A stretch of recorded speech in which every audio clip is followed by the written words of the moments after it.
Pedro se acercó a Jesús y le preguntó: si mi hermano me ofende, ¿cuántas veces tengo que perdonarlo? ¿Hasta 7 veces? Jesús le contestó: no solo hasta 7, sino hasta 70 veces 7. Pedro plantea su pregunta manifestando gran generosidad, ya que perdonar a un prójimo que ofende 7 veces no es nada fácil. De ordinario, concedemos con resistencia una vez el perdón y advertimos que no vuelva a reincidir. Por eso podemos suponer la sorpresa de Pedro ante la respuesta de Jesús: debes perdonar siempre. Pero, ¿por qué es indispensable el perdonar y perdonar siempre a quien nos ofende, a quien nos agrede e incluso a quien nos atormenta y persigue, o a quien ha asesinado a un ser querido? Recuerden ustedes a Jesús en la cruz, pidiéndole al Padre: perdónalos, porque no saben lo que hacen. Al pie de la cruz, la Madre, la Virgen María, escuchó esas palabras y en su corazón hubo perdón para quienes estaban crucificando a su Hijo. Una explicación también la encontramos en la primera lectura, cuando dice: el que no tiene compasión de un semejante, ¿cómo pide perdón de sus pecados? Los humanos, todos, somos de la misma naturaleza, frágiles por los diversos condicionamientos que plantea la misma relación humana y porque somos libres para asumir una conducta hostil o una conducta positiva. Por tanto, siendo conscientes de nuestra frágil y condicionada naturaleza, tendremos en muchas ocasiones que pedir perdón por nuestros errores. Pero si yo no soy compasivo y perdono, ¿cómo me atrevo a pedirlo en mi favor? En este sentido, le propone Jesús a Pedro la parábola que hemos escuchado en el Evangelio. Una segunda razón para perdonar es descubrir que el perdonar una ofensa, cualquiera que sea, pequeña o grande, me libra del rencor y del deseo de venganza que hiere mi interior y trastorna la paz de mi espíritu. Es decir, el beneficio garantizado de perdonar es para quien perdona, más que para el perdonado. Porque según la parábola y la misma experiencia humana, no siempre el perdonado toma conciencia del significado de haber sido perdonado y por eso vuelve a reincidir. Por eso afirma el libro del Eclesiástico: cosas abominables son el rencor y la cólera. Sin embargo, a pesar de que son abominables, dice el texto, el pecador se aferra a ellas. El Señor se vengará del vengativo y llevará rigurosa cuenta de sus pecados. piensa en tu fin y deja de odiar. Piensa en la corrupción del sepulcro y guarda los mandamientos. Ten presentes los mandamientos y no guardes rencor a tu prójimo. En esa misma línea hemos escuchado la advertencia que Jesús hace al final de la parábola de hoy.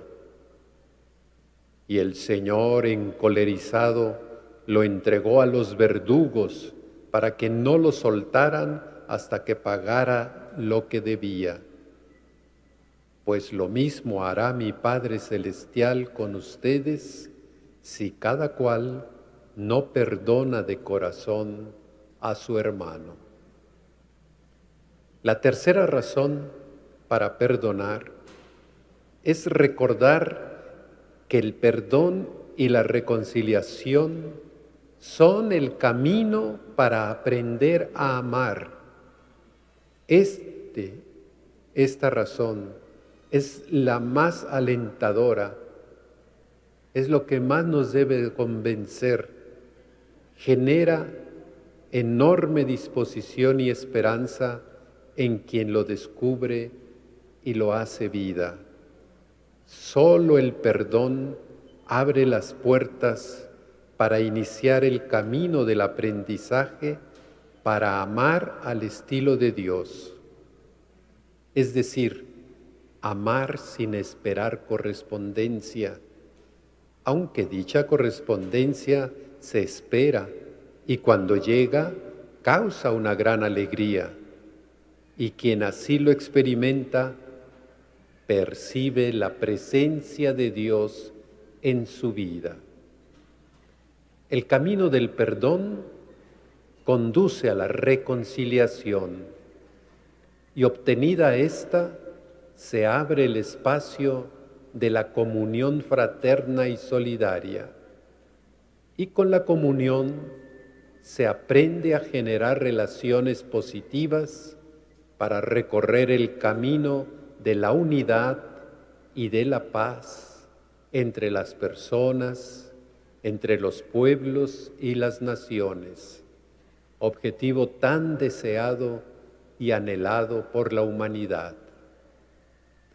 El Papa San Juan Pablo II, en la carta apostólica Novo Millennio Ineunte, afirmó enfáticamente que en el tercer milenio el gran desafío que tenemos, si queremos ser fieles al designio de Dios y responder a las profundas esperanzas del mundo, es hacer de la Iglesia la casa y la escuela de la comunión. Es promover una espiritualidad de la comunión como principio educativo en todos los lugares donde se forma el hombre y el cristiano. ¿Y en qué consiste una espiritualidad de la comunión?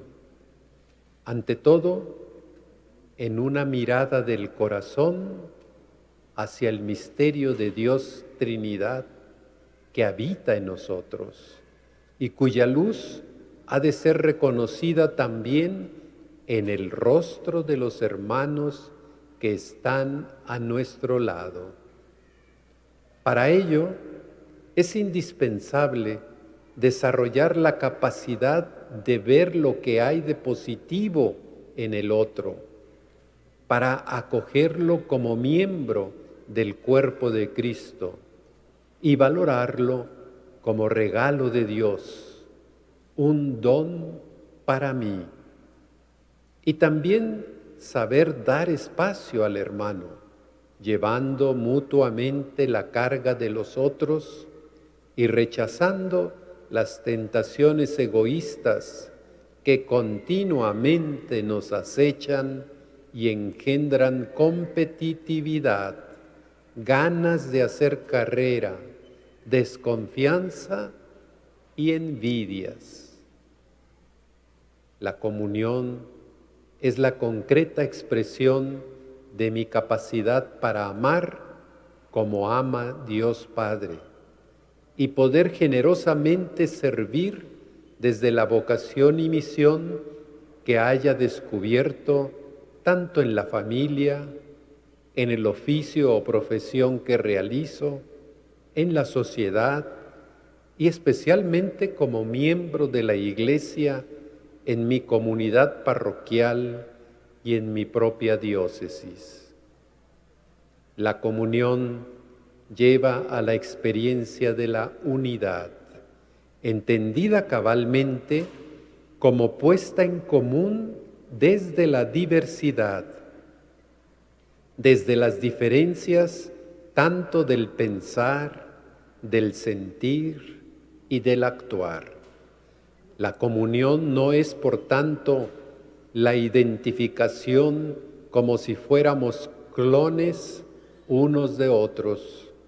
Por el contrario, es la diversidad que enriquece al encontrar las distintas maneras de proceder y descubrir que pueblos y personas somos como fuentes de agua que recorren el camino de la vida como arroyos que luego forman corrientes mayores hasta desembocar en el mar de la unidad. En este camino, sin lugar a dudas, lograremos hacer nuestra la experiencia del apóstol Pablo que hemos escuchado hoy y podremos afirmar como él lo expresa: si vivimos, para el Señor vivimos, y si morimos, para el Señor morimos. Por lo tanto, ya sea que estemos vivos o que hayamos muerto, somos del Señor. Nuestra Madre, María de Guadalupe, vio y sufrió al ver a su Hijo injuriado, flagelado, crucificado, muerto injustamente y exhibido como un falso profeta, pero perdonó y fue recompensada al ver a su Hijo resucitado. Invoquemos su ayuda para aprender a perdonar siempre a nuestro prójimo y ser recompensados como ella con la vida eterna. Hagámosle esta súplica en un breve momento de silencio a nuestra Madre, especialmente por nuestro país y por el mundo entero, que necesita recorrer el camino del perdón, la reconciliación, para llegar a la comunión, a la unidad.